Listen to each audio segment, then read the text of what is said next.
welcome to the live stream of Dad Hammer. We're in the Dad. Stu's already doing his dance. For those that have been listening to our podcast recently, we welcomed the bearded ogre himself, and he's already got a little dance, and that's just like the Warhammer Online Preview dance that he does. So we are excited, and man, I got the stream up, and they're throwing some questions up. I'm going to be pulling that up here in a second, but just wanted to first of all welcome everybody to the stream that's watching online, and for those in Vegas, I'm jealous. Man, I wish I was there. It looks like a pretty rocking time. So we've got a few minutes before the start, about 4 or so before the live stream starts. So for those that are watching, what we'll plan on doing is pulling up the live stream and kind of doing a presentation view, and then we'll just be talking through what's going to happen. But first, I wanted just to open up to the group here. Chaplain, we'll start with you. I think I already know what you're most excited and hopeful about seeing. So what are you hoping for out of the live stream? I think it's going to have to be Kroot models. I think I am. If the rumors are out there are true, we're going to see some Kroot models, and we may even see a Kroot box set. So I am excited. I have already pre-warned the good lady that box set, if it happens, may be coming back to the house. So I mean, that would be cool. I'm hopeful for that. I don't know what we'll see, but there's been a lot of rumors. We got somebody in the Bruck from the comments section is hoping for Spearhead news. Man, I hope so as well. I'm really hopeful that we'll get something cool there because Stu from the Bearded Ogre side, Age of Sigmar is your jam. Are you looking for some Spearhead? Oh, 100%, all day, every day. I mean, I'm super jelly of 40K and their old combat patrol, and I'm super curious of what Spearhead is going to be more than just what they've shown us already. So, yeah, I'm really hopeful. I think that what we could be seeing, and then we're going to start up here in a minute. Just to put this at the bottom. What we could be seeing, I don't know if we'll see a full reveal. I think that's the one thing that I would love to have more about Spearhead. But if there's anything like, honestly, like Combat Patrol and what we've seen there, I think it's going to be just more of the same. But it would be really cool to have a drop just to have the pictures of all the Spearhead boxes. This is the launch. This is the window maybe that it's going to be revealed in. I think that would be really cool. Steve, what about you? I know you're thinking Dark Angels. Maybe, I don't know. Are you tired of Dark Angels? But because we're probably going to get some Dark Angel stuff. Can you get tired of Dark Angels? Only if you're losing to them, like I am occasionally. I'm kind of hoping for some Raven Wing. I don't see it. I actually really kind of hope they don't lean into Dark Angels a little bit. Mm-hmm. They've gotten some stuff recently. The other stuff's coming, I'm sure, but man, it sure would be cool to see it. Mm-hmm. They did put on Warcom today, like a whole how to paint your Dark Angels successor chapter thing. So that was pretty sick. That was sweet. Is that foreshadowing? And I liked it. Yeah, I mean, it would be cool. I'm hopeful that it's going to be as grand as everyone is really thinking it's going to be. But man, I'm excited to see new models. I mean, that's just it. It's going to be great. So we got another minute or so here. Usually I'm ready to put my hand on the trigger because sometimes they start with like a cool trailer or a preview or something to kick us off. So I'm going to go ahead and throw this up just so we can all watch. But I'm hoping to see something right out of the gate, but rest assured I will turn up the audio as soon as it starts. So Stu, anything on the Age of Sigmar front that you're hoping to see in particular outside of Spearhead? Not necessarily, but I do have a feeling something elvishy might be happening. I don't know. The preview teasers that they gave, there was something that they showed of a silhouette that looked kind of dark elfy maybe, or for the Lumineth or something like that. I don't know. Yeah. Even I've heard a little bit of talk in the underground on the socials of possibly maybe some shadow elves or something like that. Since I think Malarian, I think that's his name. He's supposed to be coming around at some point in the story. So I don't know. Maybe this will be it. But usually LVO is usually more heavy towards the 40K stuff, just because the tournament there is one of the bigger ones at the show. So I'm not too sure if they'll drop something that big for AOS for this preview, but who knows? I might be wrong. They might be like, we're going to trigger it up on you. So yeah.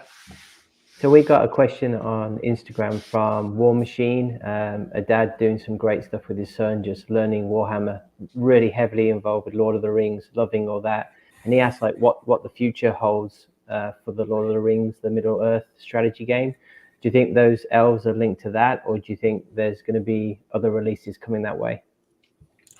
I mean, I'm not specifically sure if the elves that I saw were going towards that, but I mean the Middle Earth strategy battle game is very highly supported. I mean, they just released those the Warriors of the Dead in the translucent plastic, cool. which looks really cool. And they've been making a exactly, yeah. I mean, or just do a quick dry brush of like a light color over the top of it, and then bam, it's done. But they have been releasing a lot of the like heroes and stuff in plastic and stuff. So I mean, if you're into that, like I 100% support it. Go for it. Like it is definitely a lot more like narratively driven in the games. It's not, but yeah, I mean, if you love the books and the movies, I'd say 100% go for it. Some fantastic releases to show you, but before we get into that, Eddie, tell us a little bit about LVO. What's been going on at LVO? All right, so they're just talking about LVO right now. While they're doing that, they're setting everything up. We got another question from Bruckbuck about more of a statement about a new Primarch, loyal or traitor. Steve, what are your thoughts? It's got to be loyal. I mean, I think just because. I think if they do one, it'll be Codex. Perhaps. Okay. All That's just my thought. Yeah, that's a possibility. Get some Raven Guard love in there. More Space Marines. That's what we need. Exactly. I just I'm done with that. I've heard rumors about orcs, so I'm hopeful to get some orcs there too. Yeah, so let's see. I just want to cut in to see if they're getting ready to. Where are you guys joining us from? Okay, so they're doing the "Where are you joining us from?" We'll cut away there. We're joining from Nashville. So yeah, I'll do the same thing. If anyone in the comments tell us where you're joining us from. I see a couple of familiar faces in there, so I believe in the local area, which is cool. So please hit us up in the chat and let us know where you're watching from, maybe what you're most excited about. I mean, this is the most contact we've had with anyone other than our family for the last couple of days because of the snow and getting stuck in our homes.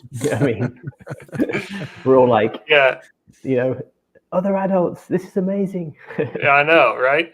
I mean, I've my kids have been off school, and so dealing with that, I can't convince them to play Warhammer, unfortunately. I've tried. Or paint your models. So. Yeah, I've been doing that. Unfortunately, I've been remote working, so there's been a lot of that going on. It gets previewed. Obviously, we've all got our own favorite. See what he's got going on here. Favorite factions. We're always kind of fingers crossed that those are going to be the things to reveal, and hopefully, some of you guys tuning in will get. So I think he's just continuing to start here. We're getting ready. I hope for the first reveal. Yeah. So what have we got? We've got. Okay, they're still looking over who's joining the stream. So, yeah, I mean, man, we haven't had one of these in a little bit, so I am excited just to see new models. I'm hoping they start with a bang. Maybe even I would love the Spearhead box to start, but or some Votan stuff in the comments there as well would be really cool. I would love a Votan Dreadnought. Uh-oh. Kick off with some It'd still be previews? short. I think we're ready. Here we go.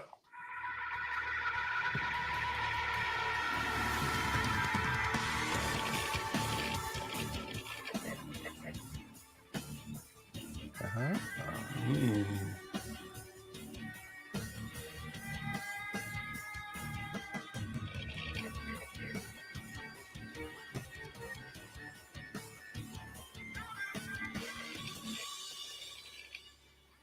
Ooh. Okay. Very Ah. New Kill interesting. Team box there. The second for the new season of Kill Team. It's bad v bad as well. It's the Drakari Shadow Demons take on the Night Lords Terror Troops. Eddie, let's start with the murderous Night Lords. What do we know about these sinister operatives? Yeah, so this is Kill Team Nightmare. So we knew it was on its way. Yeah. We knew there was a new box of Kill Team coming. We had announced the name before, and we had talked about the Night Lords. So I'm not going to dwell on the Night Lords for too long, because we have seen these guys before, but they're such cool models, it's worth kind of showing again. This is half of your Kill Team set. Night Lords Nemesis Claw Kill Team. And as you can see, it's a really lovely bunch of Chaos Space Marine miniatures. And the key thing really here is that this is a brand new expansion kit for your Chaos Space Marine squad, added on top of the already very cool Chaos Space Marine miniatures, and lots of very Night Lordy touches there. So you've got like some bat-winged helmets, you've got some lightning claws, there's lots of very macabre gothic details on them. You've even got a kind of half a loyalist Space Marine on a stick, which is pretty cool as well. But we have seen these before, so we're not going to dwell on them for too long. So we're moving on to the cool new thing that we're announcing today, which is Mandrakes, Drakari Mandrakes for Kill Team. Obviously, both of these units as well also available in Warhammer 40,000. So Mandrakes are a unit that's been with the Drakari, with the Dark Eldar, pretty much since their inception, but in various different forms. And this is the first time that this unit's been available in plastic. So you can see already these are really cool, dynamic. Those are cool looking models. Miniatures, a perfect choice. Ruh-roh Reggie. Because these are absolutely shadow operatives. Those are cool. The night and kind of pounce on opponents from the shadows. Man, yeah, Kill Team though. A few things to kind of note about this kit. So you'll be familiar with the concept. It's cool to go plastic. So, already. Yeah. There's some new things in the mix here as well. So rather than being a default unit where every model is effectively the same, there's a little bit of variety mixed into this kit as well. So you've got some leader units in there in the form of the Night Fiend. You've got a model called a Shadow Weaver, who's that one that you can see on the far right, kind of throwing a cloak of midnight around himself. And then you've got a couple of variations of weapons in there as well. So you can see bottom left there is a big two-handed flaying sword there, which looks pretty terrifying. Nice. Imagine swinging that. Yeah. So the way that these guys fight is that they are kind of part Drakari, part Shadow Demon. Their origins are a little bit mysterious, as is the case with a lot of Warhammer 40,000, and they wear cloaks of flayed skin. So I suppose in that regard, they probably fashion choices are kind of on par with the Night Lords. I suppose they kind of go to the same tailor, same style. But they are pretty good in close combat. They've got kind of flaying knives and weapons, very cruel looking weaponry there, kind of a little bit butcher in the mix, and they've also got the ability to kind of throw shadowy flame around the place as well, so a threat at range and up close. And in Warhammer 40,000, their thing is that they can kind of pop in and out of the shadows and attack wherever they need to on the battlefield. Scary stuff indeed. Yeah, very, very cool unit. I think as well, one that Drakari players have been looking forward to for a very long time in plastic, now expanding that already very lovely Drakari range into a new exciting. Yeah, so I mean, well, I'm gonna turn down the volume a little bit on the stream. So if you in the comments would rather see that, I think these are pretty cool. A departure, I think, from a departure from the normal Kill Team, in my opinion. Steve, what are your thoughts on these guys? Is this something that's going to sway you? No. I mean, they're really cool. Ooh, the trains are. Ooh, cool. some terrain. There you go. Wait a minute. Warboss picked up. So you can put this in the middle of your new kill zone. Kind of, you can imagine this kind of popping out the middle of the oil rig in the middle of those kind of turbulent seas across the planet, and a kind of nice solid bit of ground for your forces to fight over. The new season of Kill Team is obviously set across these raised plates that you can imagine kind of popping out of the turbulent seas of the kind of water planets of Warhammer 40,000. But the Generatorium is flexible enough actually that it's a large piece of terrain that you could also sit quite happily in the middle of a Warhammer 40,000 battlefield, and it's tall enough as well that you could probably like hide a few infantry units behind it as well. So it's just a nice, cool, fairly sizable blocky piece of terrain that you can add to any game, either Kill Team or Warhammer 40,000. 2 levels there as well, I think, because that sort of upper level and then that kind of lower bit as well on it. If we there's back to the other. Yeah, I think that's the. Yeah, so if you're playing Kill Team steps up, especially, there's lots of like little nooks and crannies. Yeah, the only thing with this piece of terrain is it's kind of small. You know, it's not. I don't think I would buy it for. It's very flat. Reminds me of the other terrain that they've come out with recently. It doesn't look like it's a big piece. But then again, I'm not a big Kill Team player, so I think I don't know. I mean, like it's got stairs, so like the stairs have to be big enough for a base to go through. Yeah. So True. I mean, it might be a little bit bigger than what the picture shows. So yeah. Yeah, I think we've got a comment from Brook that says, are they heavy melee? And I think they are. You know, if you look at it, I could just imagine, you know, that piece of. We got another. Hey.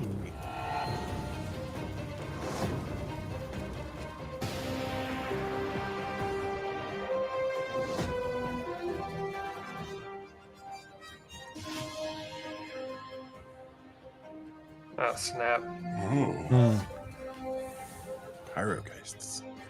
Pyrogeists. Oh, that's really cool. Man.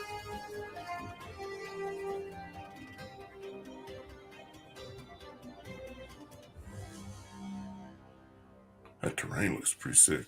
Yeah. I was gonna say. New warbands willing to brave the horrors of the Oh Marl man, there so many in this spookies. Warcry box, Pyro and Flood. It's Lumineth versus That's neat. Nighthaunt. Eddie, tell us a little bit about this. Yeah, let's So this listen is in a here. new box set for Warcry. As you say, we've got Lumineth and Nighthaunt. This is a continuation of the Warcry season we're in already, which is set in the jungles of Gur. So still very much in the setting that you're familiar with, which means you can quite happily pitch both of these warbands against any of the warbands that currently exist in Warcry. And much like every other Warcry set we've seen so far, as well as adding new skirmish forces to Warcry, they also add new units to armies for Warhammer Age of Sigmar. So if you've got a Nighthaunt force or a Lumineth force, this gives you another unit to kind of add into the mix. So if we start off with the Eudrillian Riverblades, this is effectively the aspect of water made manifest for the Lumineth. So if you're familiar with the way that the Lumineth army works, generally speaking, the warriors, or the elite warriors certainly within that army, will kind of pay homage or be inspired by the spirits of the realms of natural forces for the most part. So we've seen mountain already, we've seen air, and now we're seeing the forces of the rivers basically kind of come to life. And these are very fast, very hard. Yeah, these look cool. I'm not a Lumineth player. I think they have a cool aesthetic to them. But I don't know, Lee. What's your thought on these guys? Very regal looking, you know. To be honest, if you didn't see the spears, I thought they were Blood Bowl. I mean, they do kind of like have their helmets, right? True. Yeah, just like some of the things, but they look great. I mean, they I don't play Warcry, but the models look amazing. Especially, and I like how they've set it up. You know, the opposing elements in the box set, so they look great. I mean, whoever plays Warcry, and is into elves, I mean, go for it. These are great models, and that one in the middle with like the trident and then the sword. I mean, that's a great sculpt there. That's one you're going to take your time over. Yeah, I mean, you mentioned Blood Bowl. It does kind of give the Blood Bowl uniform vibe to it. They almost look like umpires or referees. A little bit. I mean, with very fancy helmets. No shade on Lumineth or anything, but the models look great. I think I'd probably paint them in a different color. I'd like to see a little more armor on them, so that they don't look like they're dancing. They look a little dancey. But no, these guys have got my The eye. water and then Yeah. and fire on this side, and the Pyregeists have some fun IP basically, where Nagash is the Lord of Death, and obviously is particularly fond of cruel and unusual punishments for the spirits of anybody who's seen wronged him or otherwise, really, just generally a bit spiteful. Yep. And all of these characters are to some extent warriors or mortals who in life were guardians of sacred places or particularly temples of the dead. So they would have been either priests who would have overseen mortuary rites or guardians of tombs or grave robbers or something like that. So that guy right in the middle there, the Deacon of Flames, would have been a mortuary priest, which would have been Deacon of Flames. That's great. I'm changing my name, guys. I'm changing my name. That's whatever Shaiichi in Paradise they thought they were going to go to. Nagash. We're definitely real big with the green flame with this preview. So. Very much. Very much. I like it. Souls, he'd make sure Yeah, it's good. Their punishment was Stu, you're going to give us a tutorial on how to paint the green flame? To Paradise, but actually just to make sure that yeah, I'll dig up into it. So the halberds there are Bale Guard, so they would previously need a little bit more wet blending than what I know of. So the sacred burial grounds of the mortal realms. What's with the white? Didn't like that because he like you got the white uniforms. It's like the almost like a wedding party. You know, with the people in white, like they've done no wrong. I do like the dude in the middle with the like the pauldrons, the shoulder pads, shoulder pads of steel. That's the Deacon of Fire or Flames. Deacon of Flames, yeah. Like that, yeah. You can be the Chaplain of Flames. That's it. It's the guy on the far side with the two flaming, flaming torches. Looks like he's trying to land a plane.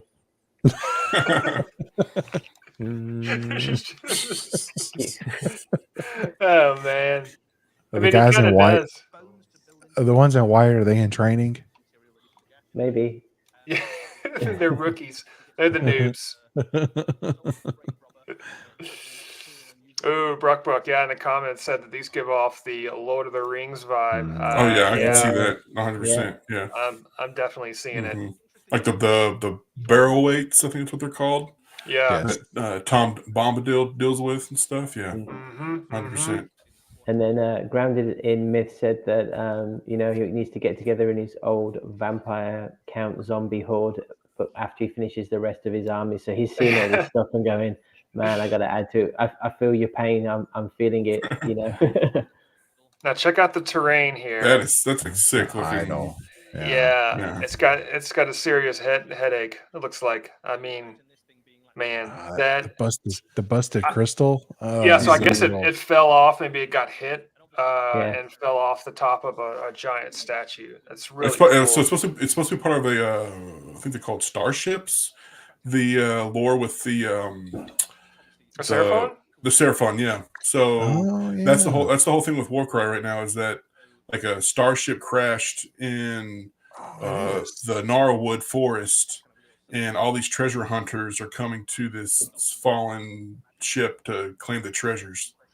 So, I mean, I need that. I agree with Brooke. I need that for my terrain that I haven't built yet. I mean, I was painting Seraphon today, so I was like, as soon as it popped up, I was like, I need that for my Seraphon, landscape terrain. So, yeah. Just gotta have a more positive attitude, Brooke. That's all it is. You can build your Seraphon later, right? It'll be fine.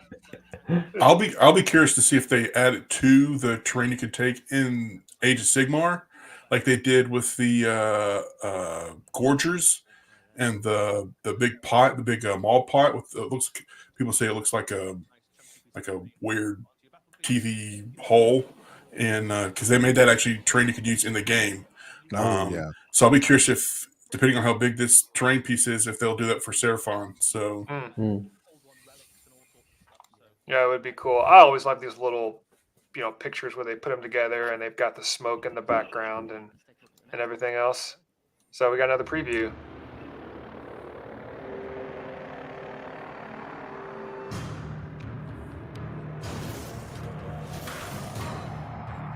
There you go.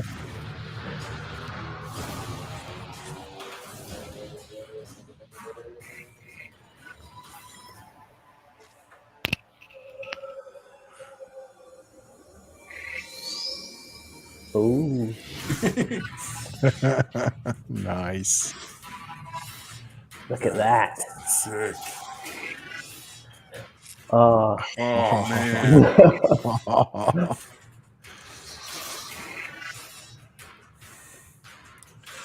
Well, the chaplain's savings just got spent. So. Oh, what? That's the Codex Yeah, that's the limited edition. with extra maps. The box. Sorry, honey. No college for you. Exactly. Yeah. And everyone in the chat just going. Oh my gosh, look at that. So, Chaplain, what are you thinking, man? I'm thinking I'm about to spend some money. You know what's funny is like I'm curious for the comments. Are the folks that are watching? Are you pro Crute in your Tau army, or are you pro robot Tau army? Because I've seen feels like some people are a little bit. Very few are both. Like Lee, like you are. Some are just like, no, I just want robots, and or others, I just want swamp people. Because they kind of look like swamp people to me. I mean, run both of them or run the Crute army on their own. I mean, one of the comments you hear from Alexander Sheen, we'll put it up. We are here to bring peace, but our friends will eat you. That's the Crute. Crute are like, when you're painting them, you see like rib sections on the side that they carry around just in case they get hungry. So, but yeah, no, I think mix them up, get them in there, have fun with the models, and then those rampages, I think it was called. I think they'll show them up in a minute. Looked amazing. So, it's going to be good. It's going to be Ground a and good Myth year. saying that it wants more types of aliens in the Tau. Yeah, I agree. Yeah. I think just to mix up so it's not just GoBots the whole time. You gotta have There's some some- variety. I think there's some like winged characters as well. Vespids, I think they're called, or something or other that are available, but I think they were a specific sculpt. So I'm sure those will drop at some point. I mean, you got a lot Yeah. of humans mixed up with them too. Yeah. In books and lore. Look at that. Oh my gosh. Oh That is- man. I love that hatchet he's got, man. That hatchet he's got is sick. The gun and the scabbard on the over the back is Yeah. nice. Yeah, so Bruck's comment was just saying that if he ever doesn't have a Tau army currently, but if he ever did, he'd want to use basically as many different types of models as he could. I'm with you. I like the just the craziness and the diversity. When I'm playing orcs specifically, I want as much insanity in my army as possible. And I like the mixture. This guy looks cool though. Yeah, I like his name, the Crute Flesh Shaper. Yeah, he's just shaping it. Man, that's just gnarly. So yeah, he's just like a potter in his clay. This guy is just your face. yeah, This is clay. Oh man. It's Yeah. good. So Lee, are you just like you can't get enough of this right now? This is your jam. This is what you were hoping for. Yeah, I mean, I love painting the Crute. I love painting the Farstalker Kin Band, and I was like, man, I want some more of these guys. My hope is that there has been some rules changes and they're a little bit stronger. Look at this War Shaper. Oh man, that's so cool. So you've got, I love the helm, the masks on him, and man, that cape, it's like made out of quills. That's so cool. So you've got a Flesh Shaper and a War Shaper. It looks like as well you've got the ability to choose between the rifle or a bow, and then it looks like he's got almost like a ninja star type blade. Kind of extra detail on this guy as well. So this is a really lovely model. This is probably one of the more detailed miniatures in the Crute range. It's great. And really nice to kind of see that kind of character part of the Crute expander, because we haven't really seen that since the first incarnation of the Crute. So great to see. How tiny are they, Lee? This is a brand new unit. So Crutox, they're not as tiny as the Tau. They're actually bigger. In the past. Check this out. But Crutox Rampages gives you a very different way of approaching them. So rather than being lumbering weapons platforms, these are younger, bold, kind of shock cavalry version of the Crute, who charge into the middle of enemy armies and kind of send stuff flying. So this is kind of in the mix with the things like kind of Thunderwolves and Squig cavalry and stuff like that. So they hit very hard, and they can kind of tear enemy infantry and stuff to pieces. They've got a little bit of shooting as well with those javelins and things, but really what these guys are about is just smashing right into the core of the enemy army and making a mess. And what they really do, if you've got a Tau army, is give you a very different style of approach to part of your force. I guess they're charging in, right? Things that you do struggle with. The motion on these things are fantastic. What they're going to do to fight them up close. How do I shift enemy units off objectives? This is one of your units that can absolutely do that. You send these guys into the an enemy force on an objective, and they will rip them up, right? So you throw them around. Very, very cool dynamic miniatures. You can see there, they're kind of loping across the battlefield, charging forward. A very dynamic, very fun-looking unit to paint. Yeah, they look great. They look mean. They do look mean. The traditional Crutox hasn't gone away though. If anything, he's bulked up a little bit. Nice. And again, he comes with a bunch of new options. So you can see there, this is a kind of older, gnarlier looking Crutox maybe than the Crute Rampages. He's got kind of longer quills, lots of variety on this model as well. So you can see alternate head options, alternate gun options as well, which is a new thing. So you've got some kind of blast weapon options. You've got some heavier, kind of big autocannon-esque sort of options. And this guy, role doesn't really change. Fundamentally, what he's for is kind of hanging out towards the back of the battlefield, or with some of your longer range Crute units and picking off targets at range. But obviously, still a Crutox. So if you get into close combat with him, he's still going to rip you in half unless you're a pretty decent close combat unit. Yeah. I really like that head with the mouth open. That's cool. The Crute stuff that's coming. That's what we're going to show you today. But all of the stuff we've shown you there actually comes in one launch set, which is the Crute hunting pack. So you get 2 of those units of Crute infantry, the Crute carnivores. You get a big unit of Crute rampages. You get a Crutox, and you get the 2 shaper units that we saw there as well. So you get a very sizable force that you can either bolt onto the side of a Tau Empire force, or you can use it as the start of a Crute force. And one of the things in the Tau Empire Codex, which also comes in that box, is a bunch of one of those detachments effectively allows. I feel like Ruck and Lee just need to have like a bro hug. Actually, these new models are so cool, or I've been waiting so long for a Crute army that I just want Crute. You know what? I don't want any of the that is or Mother's Day, Father's you can Day, actually or build St. Patrick's an entire Day. Crute army very happily St. Patrick's Day. with one of the detachments in this book, and all of the kind of stratagems and extra rules and things. I agree with Alexander Crute Sheen. units, so you can build them like that. Or it's pretty legit, man. I've got an existing Tau army that I've been collecting for a long time, and what I really need might is get a couple shot of off those the board. units Not a lot of to, armor on these guys. do some combat It's kind of why you want the two. do some I mean, infiltrating objectives they have there, 1 wound, to the kind of give you some carnivores, so they are getting for shot off the effective purposes, board. in which case you can add in. It's funny, Brock Book put gluing these things down could be a pain. I mean, I was wondering the same thing, like the contact points on those. I was like, oh man, I'm going to drop those and they're going to get smashed. So I was trying to count how many tactical rocks there were as well. So a lot of tactical rocks. All right, we got another one coming up here. Nice, coming in quick.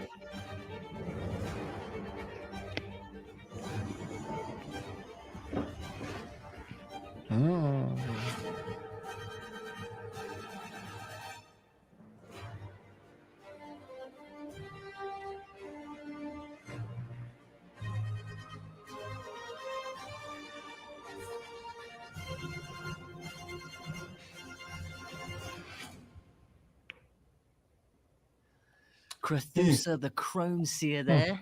An important new Daughters of Cain character for Warhammer Age of Sigmar. Eddie, tell us about this mysterious winged prophet. So this is a really exciting release for a few reasons. Prophet. So if we go from a lore perspective first, the Crone Seer represents a really interesting part of the Daughters of Cain lore, which is that she isn't under the sway of Morathi. So if you're familiar with the way that Daughters of Cain work, Morathi has effectively subverted the faith of Cain to kind of channel all of the belief into the bloody-handed god into her own power source. But there are a few of the Daughters of Cain who are a little bit suspicious of Morathi's intentions and don't really believe what she's up to. And Cusa, the Crone Seer, represents part of that. It's also a very kind of deep lore dive into some very She old smells elven, really bad. Lore. With the Crone is a very old. There's probably a elven reason she's being, covering her she's face. almost representing Just birds. someone who's kind of stumbled across the power of this buried elven deity, and is kind of manifesting it. She's blind, and that kind of headdress that she's got also kind of, I think you were saying, has it's like inverted spikes. Has inverted spikes into her own eyes, so she can't see, but she can see through the power of her kind of crows that she spreads around. So she's kind of lives in the shadow. Murder and of crows, literally. These, familiars. Has like a Cousin It vibe. Turn into an ethereal flock It just of, needs that.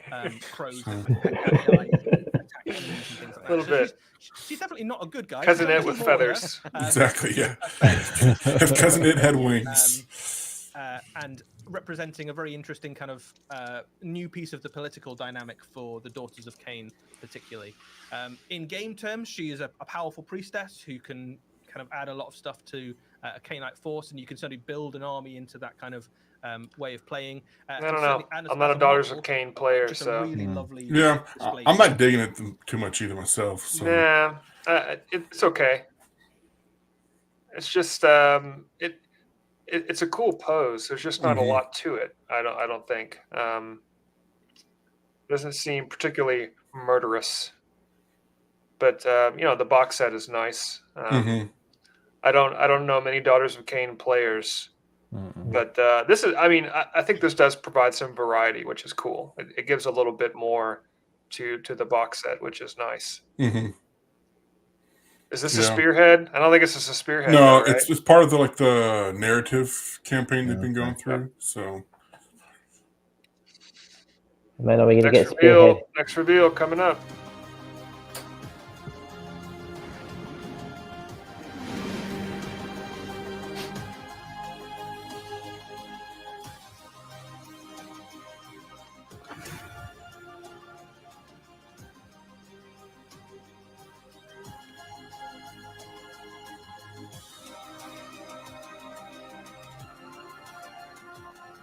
There's your cat.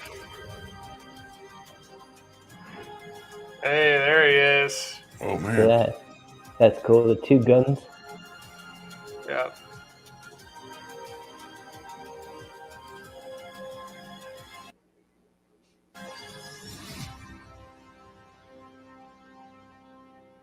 Shadow of the Crone. Some new heroes rising in Dawnbringers 5, Shadow of the Crone. Eddie, what do we know about this? Yeah, so the Crone Seer is the titular character of Book 5 of the Dawnbringer series. Book 4 is on the way and will be kind of death-themed and will be all about the kind of flesh eater courts, and that's on its way More very soon. narrative. But we follow very soon after that Book 5, which is a much more gritty, low-level, I guess, exploration of the Mortal Realms. Mostly set in the city of Hammerhall, where the Crone Seer is aiding a team of Age of Sigmar heroes as they root out some of the evil beneath the twin-tailed city.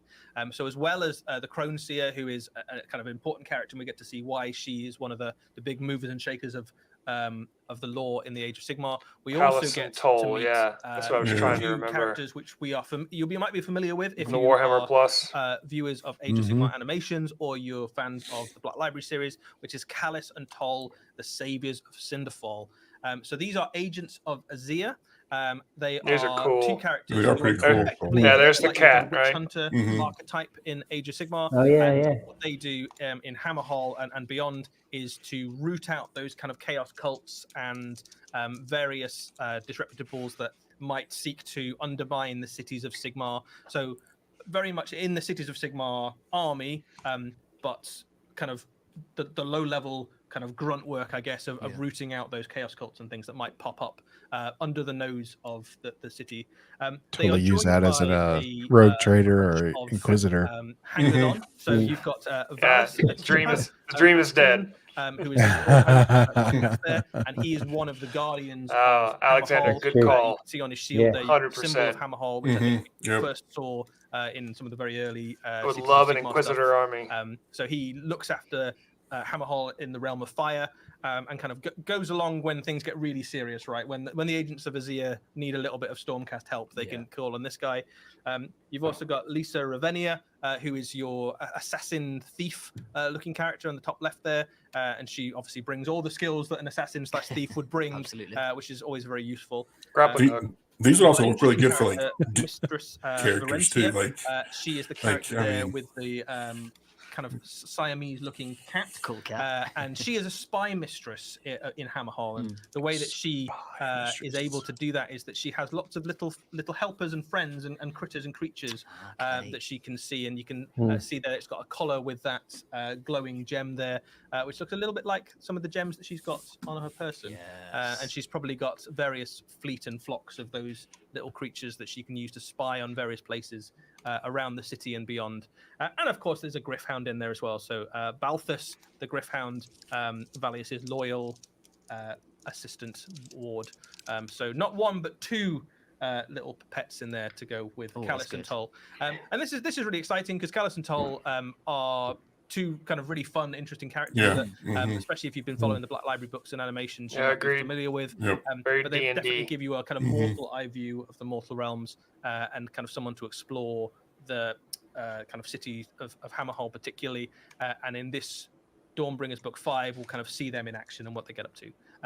Across the board, every single one of these is a really lovely miniature as well. So kind of nodding a little bit to the style we saw in things like Curse City. So if you've started a kind of collection of Age of Sigmar characters and just lovely fantasy miniatures, right, that kind of exist in the mortal realms, these are great additions to it. Yeah, they're brilliant.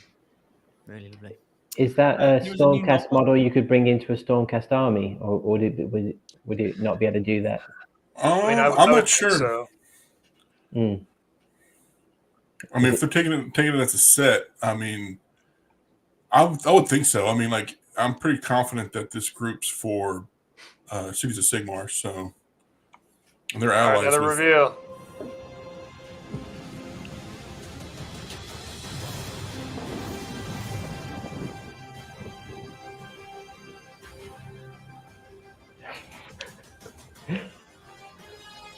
Ooh. Creepy.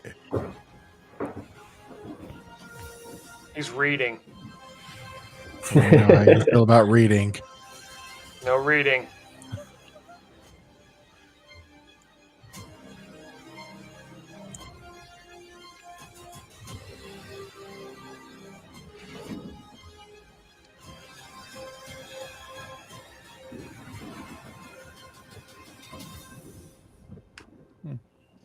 A love story. Sandara's great. Yeah, I don't know from the chat any Underworlds players. I have a set, but I couldn't get my son to play. Put it all together. I got the rules out, punched all the little tokens out.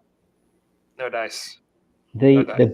The beast character there, just the position of the model on that pillar just feels, it just messes with you because of how it's coming down instead of going up. Yeah, it feels creepy. It feels like it's walked across the ceiling and then dropped down. It also feels like Ghostbusters. You know, the original one with the dogs. Like, but yeah, man. You're not going to get a lot of grave digging out of those poor fellas. Backbones are hanging out, and I mean, it's hard work. It is hard work. Hard work digging up bones. Work. See what you did there. That shaman character is pretty sick looking, though. I do like. Yeah. You know, no pun intended, but you know, I mean, hey. But he's reading. I don't know about that. Nothing's good's gonna happen. He's probably very educated. Yeah, 100%.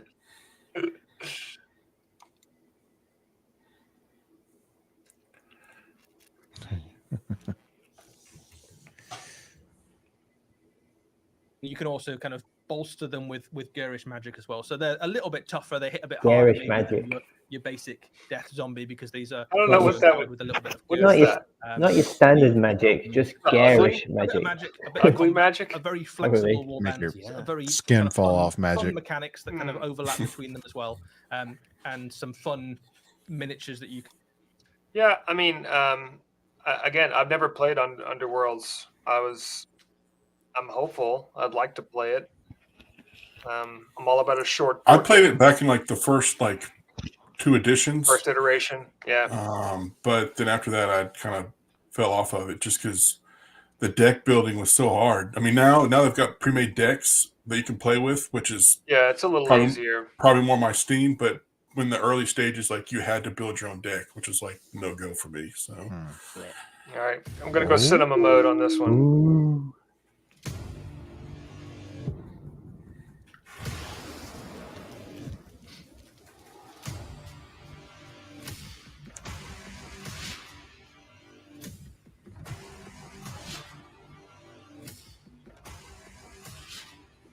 Dang.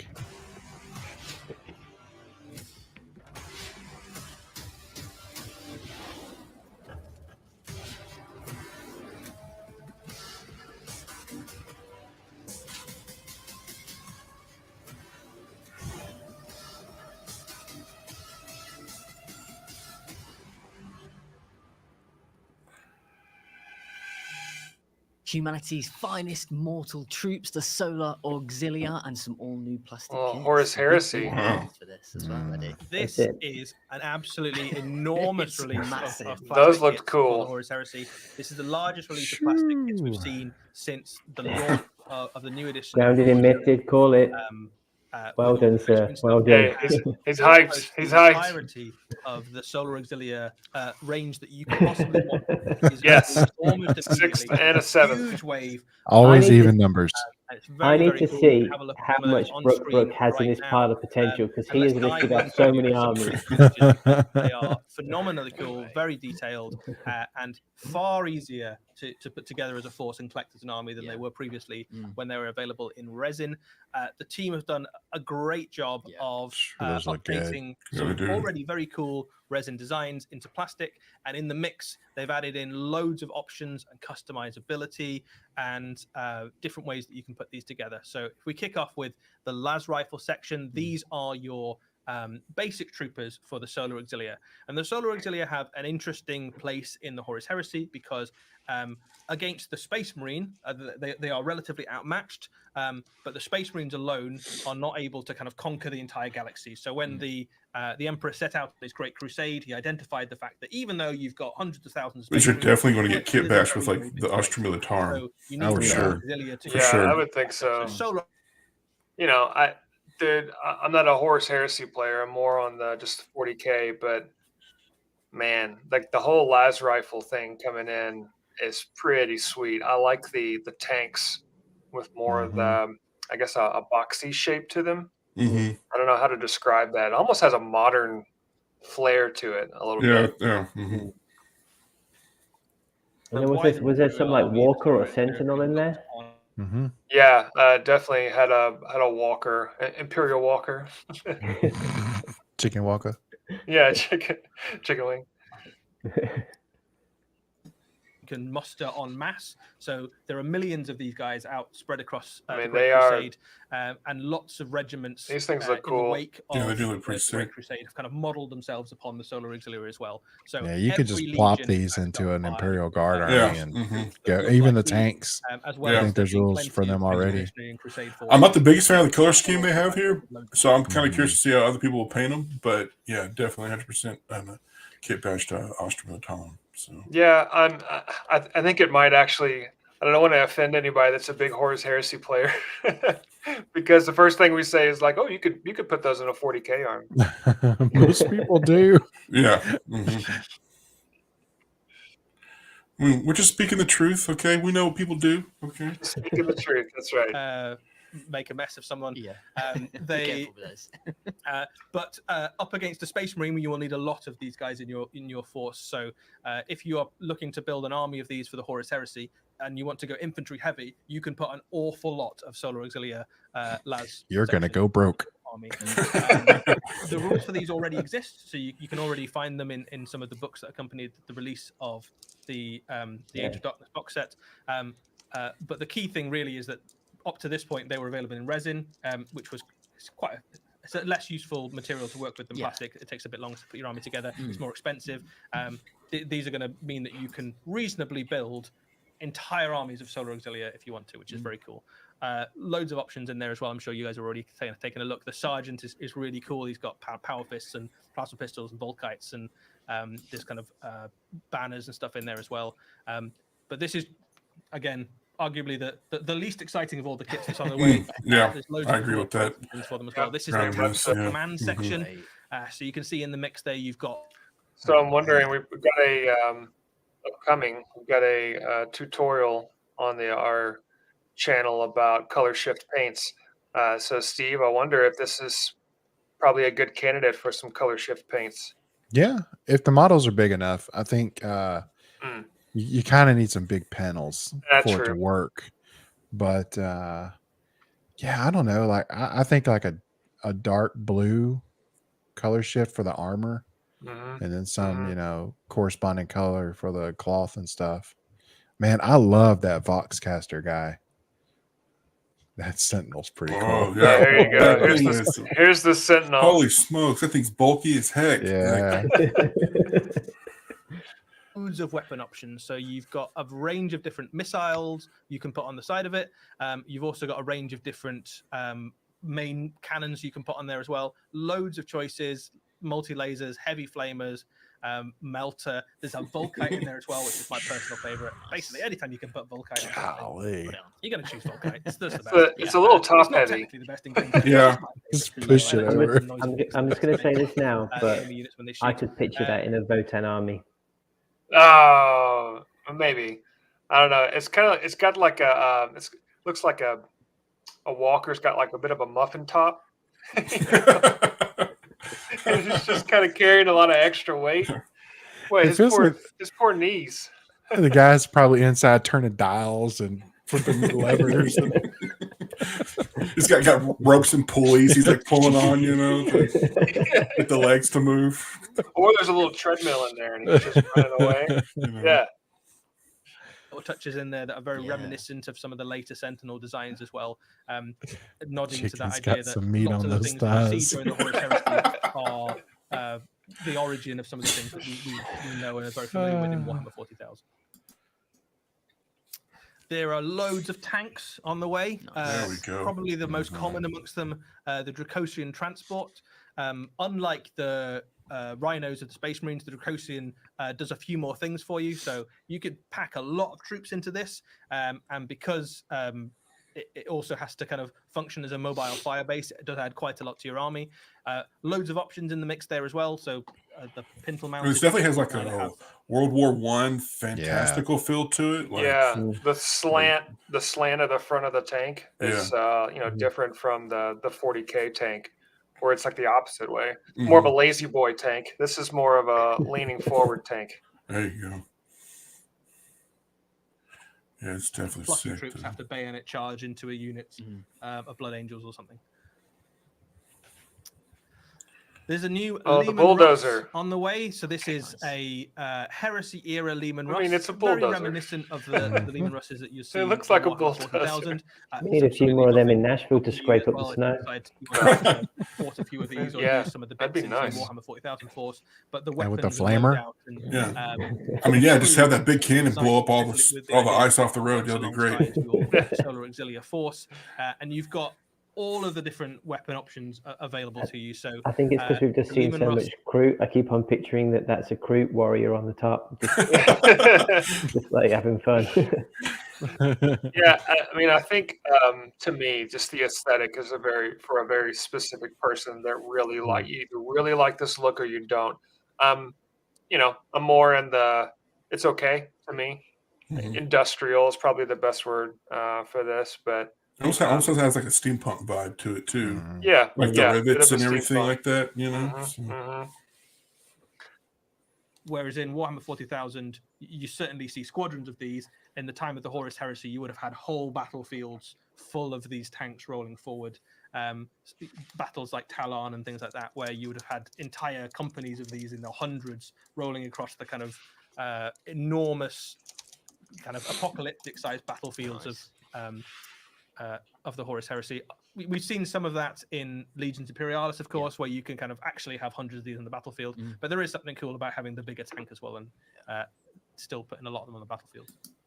And all of that stuff we've just seen comes together in the Solar Exilia battle group. So this is very much like the kind of army boxes we've seen for Age of Darkness and things like that. And all comes together. If you want to kind of kick off, kickstart a Solar Exilia battle group, you can pick up this and it gives you a good starting point. It's certainly not a full army because, as we were saying, the Solar Exilia, you can have an awful lot of them, right? So you can have hundreds of troops on the battlefield if you want, but certainly gives you a very good starting point. And much like lots of other things in the Horus Heresy, you can ally these into your forces as well. So if you've got a Space Marine force, you can quite reasonably decide to kind of bolt a few of these Exilia on to it. It's a cool box. There is something fun about just having lots of mortal troops. Yeah. But that's not all. There is more. There's more on the way for the Solar Exilia. So those of you who are very familiar with the Horus Heresy rules will know that the Leman Russ has got more options than that kit. We couldn't quite pack every single weapon option onto the single frame, so there is an alternate version as well, which is the Assault Tank. And this one, generally speaking, is the kind of short range but more brutal version of the Leman Russ. And the main difference really is the main battle cannon and some of the different options you get for the pintle mount. So Demolisher, which is your kind of classic close-range siege weapon. You've got a big plasma cannon, and you've got a Volkite cannon in there as well, which is obviously what I'm going to go with. I just feel like they should. This kit should come with some trees that they just kind of bulldoze down, like some in its wake. Yeah. Brook says the killdozer. Yeah, pretty much. Yeah. As well, these are the elite, kind of more heavily armored version of the Solar Exilia. The unit composition you can see on the screen there is fully kitted out with Volkite. So this is your kind of deflagrating anti-infantry version. So an awful lot of firepower coming out of that squad. So you can imagine squads of 10 and 20 of these piling out of Dracosians and kind of unleashing a huge amount of firepower into things. And you do need a lot of firepower to take down the things they have to go up against. So you probably want a few of these in the mix. Worth noting about this unit, you can also kit them out with axes. Which gives you a little bit of close combat punch into the mix as well. There is something these would be good with the color shifting paint because they've got more armor on them. Given like a big bit of armor, and then they're looking across the battlefield at these 7 or 8 foot tall superhuman warriors they need to go up against, and then their commander hands them an axe and goes, "Can I have a gun?" He's like, "No, you get an axe." These also kind of have like a Mach 1 Iron Man feel to them. Yeah, I was thinking the same thing. Yeah, so you've got to respect that, I think, in a trooper if they're willing to go toe to toe with a Space Marine armed with only a sturdy. It gives you an idea how much was lost in the heresy for 10,000 years. They had such cool weapons back then, and they're not in the 40k version anymore because they're just gone. Much like you can with the Legion kit for the Space Marines, where you can kind of swap and change between lots of those armor marks and things. And then last up, more tanks. From Solar Exilia, the Malkador heavy tank. So this is a kind of one-up on your Leman Russ with even more firepower. You've got loads of options on this for different things, but this is designed to go toe-to-toe with things like Spartan tanks and Land Raiders and the kind of slightly larger tanks. And again, you can have quite a lot of these in your force, and you can kit it out to do basically whatever your army isn't very good at. You can go, I need more anti-infantry, I need more anti-tank. Exactly. Tanks, 100%. So many tanks. In your force, you can add into this with a huge variety of different weaponry. So you've got battle cannons and las cannons and demolisher cannons and heavy flamers and different sponsor options for either close range anti-infantry or longer range anti-tank support. Whatever you need, basically, the Malkador. Yeah, I hope you like tanks. In your army. Basically the message. And again, you can quite happily fit 2 or 3 of these into your force if you wanted to go kind of tank heavy and go lead in that direction. So loads of really cool stuff on the way. And all of that stuff is on its way. Oh, look, the tank's in the forefront of the picture. Okay. It's a really cool bulldozer. Looks fantastic. Oh, lovely stuff. There we go. Some amazing releases there. Any highlights for you, Eddie? I'm excited about Callus and Toll, I think, actually. Yeah, I like those 2. I'm looking forward to painting up some. So what do you guys think so far? It's okay. I mean, It's I'm okay. the happy. crude army, right? Yeah, is like, the yeah. highlight. Mhm. Well, I tell y'all, man, like they were heavy on the 40K and like Horse Heresy stuff. Like I Yeah. think, like I said, I think it's just because like LVO, the 40K tournament's the biggest. I want to say in the country, and so they usually go pretty heavy on that side for the preview. But yeah, Lee, I agree with you, man. Like the crude stuff is awesome. I might have to steal some of that stuff for AOS. Like I mean, especially the dudes on the mounts running through, like those would be great. Like I don't know, like Gurish Knights for Cities of Sigmar. So Yeah, that's good. So the question is, are we going to get Spearhead in this? Are they leaving it till the last I don't moment? know. Or I think I mean, they might drop us at the end here. We'll see here. what we got is I another just one. said that's all we've got time for. It's fantastic. No. Releases. I don't know. They always leave some Huge kind of great big teaser. Thank you Like to they- Notley for moderating for us. Huge, great big thank you to our producer Raf for getting up at the crack of dawn with us and pushing the buttons, making it all happen. And a thank you to you, Eddie, for Pleasure as taking us through all always. those awesome releases. I'm hoping. As always, One more? you can catch up on all the One more? releases that you've seen this morning, today, Encore. on the Warhammer community website. And we will see you on the next one. Oh man. Okay. Yeah. I mean, it's fine. This is fine. I don't know what else I expected. I guess I was hoping for some Votan. I was hoping for a Votan Dreadnought. That would have been awesome. But I think highlights. I would like to go, especially in the comments. Hit us up with what you think was like the big release. Lee, I'll start with you. I think I already know what you're gonna say, but I'll start with you. What was your favorite release? Hit us with the big surprise. So the crew with the Tau Codex in there, that was amazing. But I was excited about that. But the one model that I was just like, that looks so cool, was the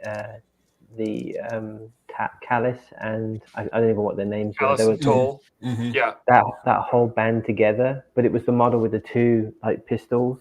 I was like, oh man, like that's a cool model. So I think obviously Crew Tau were my first thing, but that whole group, I was like, they look good. They look fun. So so those were my couple on this.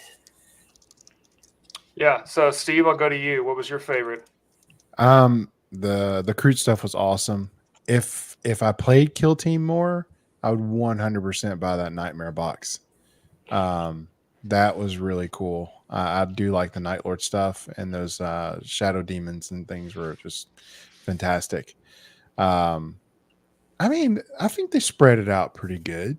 I think there's so much that everybody wants and that we could get. But I think they did a good job of hitting the nooks and crannies that don't get a lot of show. So there's some folks out there that are really, really, really, really happy, I'm sure. So it's yeah, cool. I mean, I thought they had a good mix of a little something for everybody, which was cool. Stu, what about you? What was your favorite? I'm gonna be like the chaplain. I think Crude's number one for me, and then the Sigmar kind of warband Allison Toll was pretty cool. I don't know, Warcry was pretty cool. I like the Warcry stuff. The Lumineth was pretty cool. Kind of like, to me, they looked like elf ninjas almost in a way. Like so. And also, I like the fact that they're furthering the Dawnbringer story. So that's kind of how they've been releasing AOS stuff, is through that narrative. So if they get that book out of the way, hopefully the next book has that Dark Oath Cavalry that I think's coming down the pike, which I'm excited for. So, but yeah, so. Yeah, and I'll say for me, I mean, I wasn't disappointed with the content. I always like seeing more Warhammer stuff, so it's a win anytime I get to see more. I would say the Crude Army was probably I wouldn't say it was a surprise, but it was cool to see. But of course, I saw the terrain. The terrain's always my jam. I liked the idol, the fallen idol that they showed earlier. I thought that was really, really cool. I'm excited for Horus Heresy players because I really feel like they came out with really a brand new force for people to add more content, more models to their armies. So for me personally, this preview didn't have anything that I'm just like, oh my goodness, I can't wait to go get that. No orcs, no Votan, no chaos, no Necrons, no chaos dwarfs for Age of Sigmar, nothing like that really stuck out to me. But you can't always have something in every single online preview. I would say for the last several, I've always had something that I've looked at. I thought, oh man, I can't wait to get that. This time it didn't really do much for me, but that's only because the stuff that they showed are not armies that I play. So for anybody else that may be watching this and feeling the same way, I felt that way in the past, and you have to get more armies. That's just the way it goes. The more armies you get, the more you care about these previews. And when I was starting with orcs, and that's all I had, I mean, if they didn't show orcs, I didn't care. Well, now I've got several armies, and so I've always got a little bit, of extra stuff to look forward to. So, I see. I'm gonna put up Bruck's comment here, and I was hoping for Spearhead. I was hoping for a little Spearhead announcement, and we didn't get that, which I don't say I'm disappointed, because they've already shown that in the Warhammer community site, so we know it's coming. We know it's going to look like. I still would have liked to have seen an image, a collage of the new boxes that are something like that that are coming out. So Lee, what are you feeling? I mean, you're on a crude high at this point. Anything that they didn't show that you were hoping that they would? Yeah, I think for me, I was waiting for Spearhead. I was really excited, and quite a lot of the comments were like, "Is it coming? Is it happening?" I think anything that we can do to get an easy entry into Sigmar for players, I think it's going to be great. So I'm disappointed that we didn't see that, but you just know that at some point that's going to drop, and that's going to be the next thing. So that was probably the little bit of disappointment, but I'm happy. I got what I wanted. So, well, I haven't got what I wanted. I can see you'll get what it. I want, So, but yeah, so yeah, but okay, missed out on the Spearhead. I would have loved to have seen that. Yeah, that would have been nice. Steve, what about you? Anything that you? I mean, obviously no Dark Angels, which was a surprise. That's to me. okay. They had been showing so much of the Dark Angel stuff previously, though. I was hoping that one HQ that everybody is saying is a Custodes HQ. Yeah. I was kind of hoping to see something with that, but I mean, no, I wasn't like heartbroken about it or anything. You look heartbroken.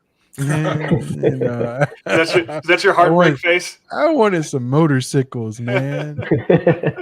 No, it was cool. I don't know. I don't like to throw it all out at once, kind of gives us a little. It's only January. I mean, let's have some stuff to look forward to. I think that'd be good.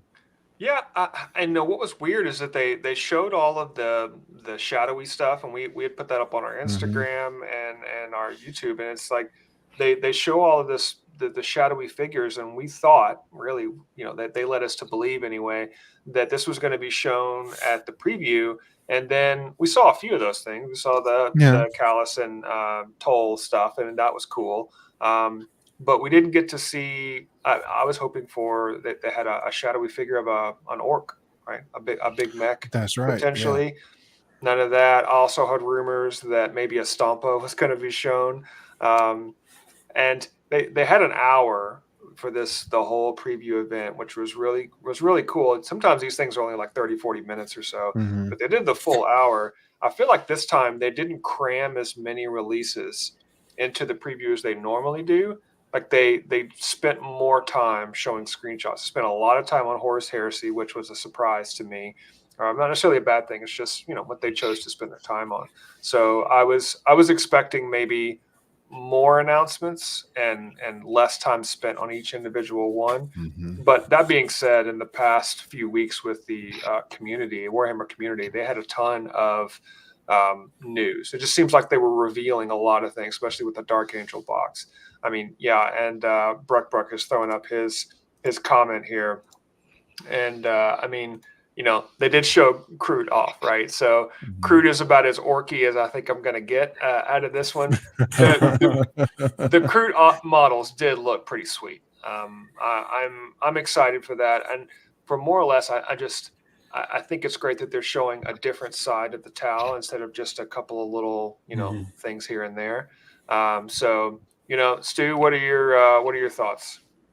Any disappointments or anything that you were hoping to see?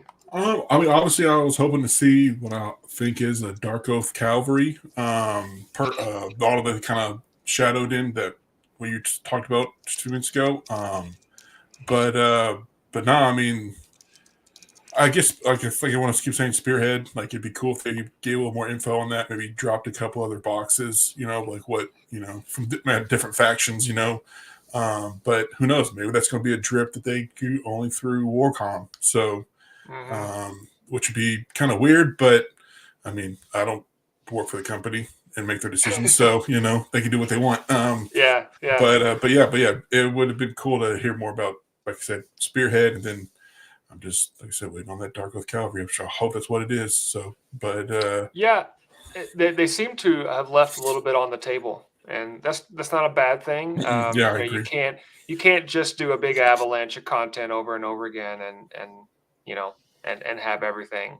So I don't know when the next online preview is. Maybe they're going to spend some time from the Warcom site to show off Spearhead. I mean, that's what we're going to see instead of seeing it in an online preview format like this one. So I thought the terrain for the Warcry set with that crashed, what you're saying from the starship, the actual idol head, that was really cool. I thought having it explained, and I wasn't aware of the starship stuff. Having it explained like that really makes me. I start to think about the narrative, that a ship has exploded or something, and then come down and crashed, and you've just got the face. I would love to see, now that I'm thinking about it, almost like a Star Wars vibe. I would love to see more crash terrain and things like that. That would be a cool battlefield type deal. So, I thought the preview was really, really cool. I'll go down the line one more time. Chaplain, any final words? Good, bad, and different for the preview outside of the Crute, obviously. I mean, I think it was good all around. And hey, it was the first time we've done this, so it was fun being on with all of you and seeing everyone's reactions. Loved the comments.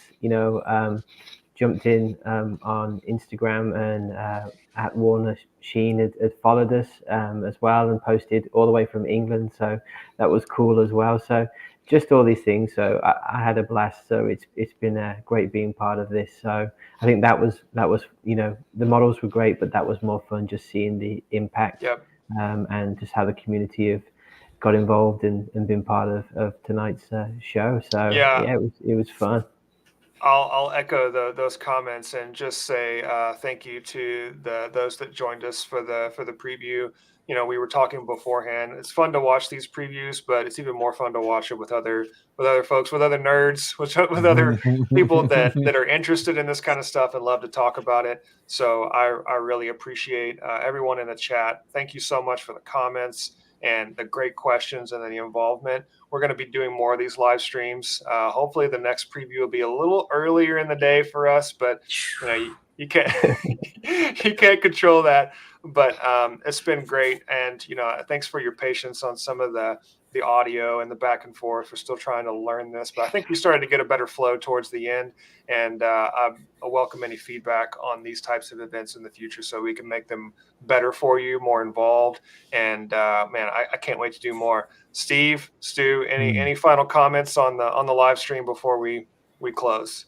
No, I thought it was good stuff. I always love watching the Warcry and Kill Team reveals. I feel like they can be prognosticators for more stuff to come. Like your Crute, I think that started off as a Kill Team. Cool stuff like that. So I have high hopes for the rest of the releases coming up, and I appreciate everybody watching. And this was a really good time. Yep. Stu, anything from you? Yeah, I mean, I had a great time. First time, doing this with everybody, and thanks for watching and and comment and stuff. It was, just felt like we were hanging out with a bunch of friends. So it's it's great. So, but yeah, looking forward to the next preview. Hopefully they'll reveal some more of those shadowy figures, and we'll be here to talk about it. So yeah. Good deal. Well, on behalf of everybody at the Dad Hammer crew, thank you so much for everyone watching, and we will catch you next time. See ya. Good night, everybody. Good night or good morning, depending on where you're watching it.